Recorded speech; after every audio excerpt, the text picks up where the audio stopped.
लंबोदराय सकलाय जगद्विताय नागाननाय श्री यज्ञ विभूषिताय गौरी सुताय गणनाथ नमो नमस्ते।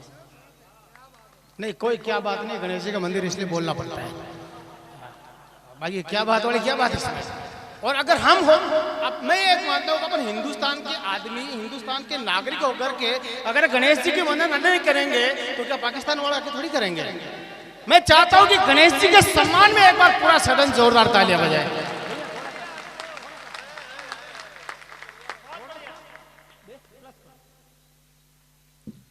सत्य प्रकाश जी आए, उससे पहले राकेश जी आए, सब कह रहे हैं बहुत बहुत आभार। मेरा छोटा सा निवेदन, सब आ गए, फालतू बातें। ये सब जतरा मांगिया, कोई क्यों 5000 दीजिए, कोई क्यों 2000 रुपये दीजिए, थे दे रिया, अरे आ गया।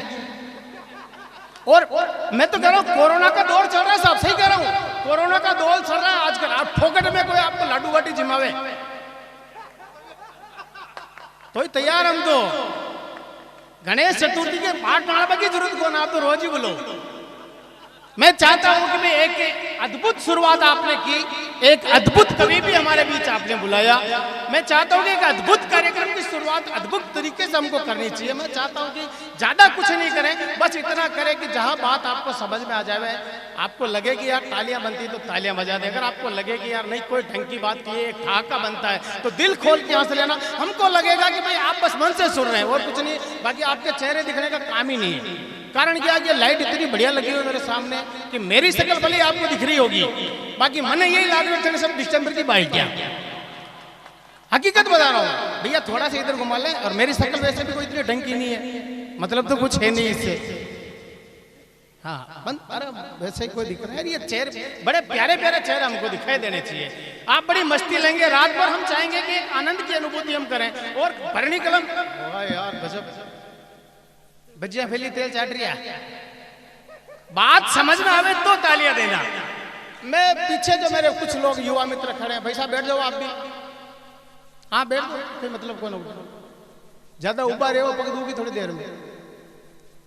हाँ बैठ जाओ, न बैठो तो थे मैं की पकड़ लो, कुछ कर तो सकते ही नहीं है। मैं आपकी जानकारी देना चाह रहा था, कवि सम्मेलन कुछ नहीं होता। आप कवि सम्मेलन में आ रहे हो, आप सब जानते हो, कवि सम्मेलन केवल और केवल होती है एक सेटिंग। नहीं वो नहीं है जो आप समझ रहे हैं, आप उल्टा मत समझो। नहीं सेटिंग बेस, मैं उस सेटिंग की बात कर रहा हूं जैसे मेरे गांव के सेठ जी ने मेरे गांव की सेठानी के साथ में की थी। अरे फिर आप गलत समझ रहे हो यार, उल्टी सीधी बातें मत समझो। वो सेटिंग ऐसे, मेरा छोटा सा गांव, उसमें एक ही दुकान, उसमें सारा सामान मिलता है। अगर सामान समाप्त होता है, सेठ जी शहर जाते हैं, वापस आते हैं, तब तक दुकान के ताला लगा रहता है। एक दिन संयोग से सामान समाप्त हुआ, सेठ जी शहर गए, वापस आए, आकर के देखा कि मकान पे ताला लगा, दुकान पे ताला लगा, और दुकान के बाहर एक छोटा सा बच्चा बैठा हुआ। वहां जाकर के बच्चे से पूछा, रहा बेटा क्या बात हो गई, तू यहाँ क्यों बैठा था? बोला सेठ जी बात कुछ नहीं, आधा किलो बेसन खरीदना था, आपकी दुकान बंद तो कैसे खरीदूं।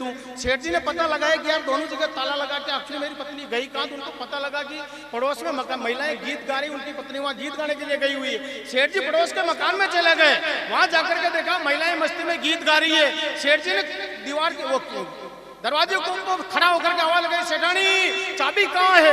और महिलाओं के गीतों की आवाज में सेठानी ने आवाज नहीं सुनी। मेरे गांव के इंटेलिजेंट सेठ जी ने उसी समय एक सेटिंग की, एक गीत की राग पकड़ी, उसी गीत की राग में अपनी राग जोड़ी और चाबी का पता पूछा। माता बहने आप बेटी आप जानते हो क्या गीत गाओ, माँ का नियम समझ में ना आवे।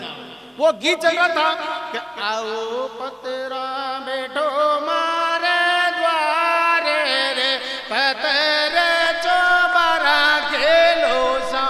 मेरे गांव के सेठ जी ने इसी में राग जोड़ी और पूछा कि चाबी कटे पड़ी मारी नार, बेसन बालो ग्राह गयो ये। ओ साहब मेरे गांव की सेठानी ने इस आवाज को सुना, उसी गीत के अंदर राग जोड़ करके चाबी का पता बताना चाहा। पर आप तो जानते हो महिलाएं तो मस्त होती है, ये लुगाया ना थोड़ो पूछे बच्चों बतावे। अगर कोई लुगाई फिर की बचारा अपन उतरो पूछ लो काय तार हारम थार फिर में सब राजी खुशी है कन कोने बाकी के कोने बाप दे मार भाई तो नियम वाल विल फाचल लट्टू एरियो मारो मामा जी को बेटो आजो परिकतन मार काका जी का रजी जी का कागज ले जो मारो तुम्हारी बहुत चीज मत को मार काका मार घर का हारा गबा घड़ रिया पर नियम सेवा ने करे बात सिर्फ इतनी सीधी वहां पे स्थिति क्या है पर लंबी चौड़ी रामलीला गई। ये आदत होती है महिलाओं की। वो सेठ जी ने भी पूछा इतना ही था कि चाबी कहाँ है, उसको राग जोड़ करके बताना था कि चाबी कहाँ है, बस पर आदत से मजबूर। और दूसरी टेक्निकल प्रॉब्लम ये होगी, दूसरी सभी महिलाओं ने मिलकर एक दूसरा गीत शुरू कर दिया। माता बहने आप बेटी आप एक ऐसा गीत भी गाते हो जिसमें परिवार के सदस्यों का नाम लेती हो, वो गीत शुरू हो गया। लाले जीवो सा गोपाल लाले जीवो सा राकेश लाले जीवो सा सेतु लाले जीवो सा। सेठानी ने उसी में राग जोड़ी और चाबी का पता बताया कि चाबी खूंटी पे पड़ी जी, बेसन पीपा में पड़ियो जी, पीपो आलिया में पड़ियो जी, तोला घटी में पड़िया जी, हिसाब तेना रख लीजो सा। बस ये सेटिंग करनी है आपको। बस सेटिंग का मतलब वो उल्टा उल्टा मत समझो आप। सेटिंग का मतलब यही है कि अगर हमारी बात आप तक पहुंच जाए, आपको लगे कि यार मजा आ गया, तो दिल खोल के हंसो, किसी से डरने की जरूरत नहीं है। मारसा राकेश जी आज क्यों नहीं कर सके, मैं कह रहा हूं कुछ नहीं करेंगे आप, चिंता मत करो।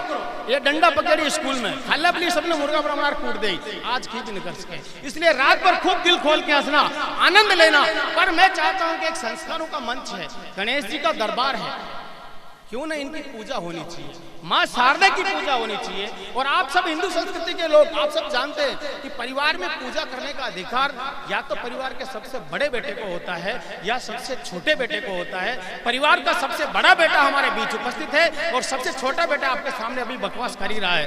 मुझे ये सौभाग्य दिया, मैं सबसे छोटा बेटा हूँ, मुझे मालूम है कि प्रभु मेरी सारी दुष्टताओं को क्षमा करेंगे और मुझे माफ करेंगे। लेकिन इस मंच के ऊपर देश के किने चिने साहित्यकारों में से एक नाम निकल के आता है, वो नाम होता है देवकरण देव।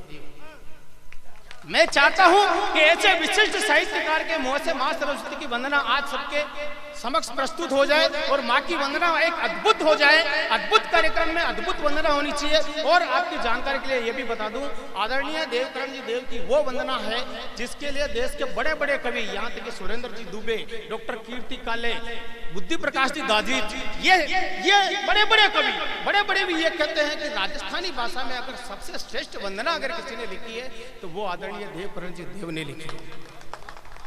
मैं चाहता हूं कि उस साहित्यकार को आपके बीच में वहां की वंदना के लिए प्रस्तुत करूं जो संपूर्ण हिंदुस्तान की नहीं अपितु विदेशों की यात्रा करने के लिए आप लालायित हैं। अनेक चैनलों पे अपनी प्रस्तुति दे चुके हैं। आज हमारा सौभाग्य है कि वो भरणी कला की धरती के हम ऊपर यहाँ उपस्थित हुए हैं। मैं चाहता हूं कि माँ की वंदना के लिए उनको 4 पंक्ति से निवेदन करूं कि शारदे शारदे शारदे माँ गणपति सकल क्लेश हरते हैं, नौरज की सीमा में हम प्रवेश करते हैं, दयाशीष माँ शारदे। इन सब कवियों को हम कवि सम्मेलन का श्री गणेश करते हैं, हम कवि सम्मेलन का श्री गणेश करते हैं।